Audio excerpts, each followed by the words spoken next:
There are many reasons that a controller might want to write policy to change the state in the network switches, including maintenance, unexpected failure, and traffic engineering. Any of these network tasks involve or require updating state in the network switches. And when that state transition happens, we want to make sure that forwarding remains correct and consistent. In particular, we would like to maintain the following invariants. There shouldn't be any forwarding loops, and there shouldn't be any black holes whereby a router or switch receives a packet and doesn't know what to do with it. There also shouldn't be cases where traffic is going where it shouldn't be allowed to go because of the network being in an inconsistent state. Let's now consider an example of what might happen when policies are written to the network if they're written in an inconsistent fashion. Let's consider a case where we have a network that is performing shortest paths routing to some destination, and the link weights are as I've shown here in the figure. Traffic in the network would flow along the paths shown in green. Let's suppose now that an operator wants to change the network state to shift traffic off of this link. He could do so by updating the link weight. In doing so, the new shortest path from this top router would be as follows.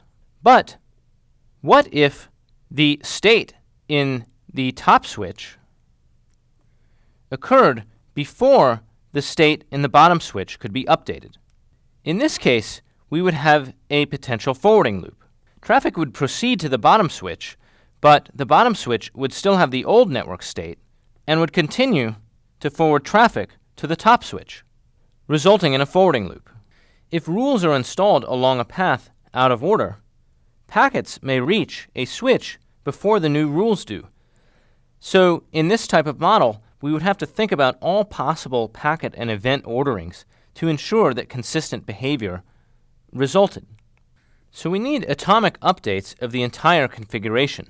The solution to this problem is to use a two-phase commit so that packets are either subjected to the old configuration on all switches or to the new configuration on all switches.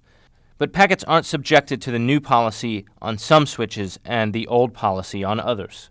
The idea is to tag the packet on ingress so that the switches maintain copies of both P1 and P2 for some time.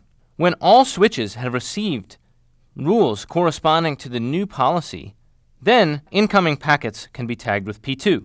After some time, when we're sure that no more packets with P1 are being forwarded through the network, we can only then remove the rules corresponding to policy P1.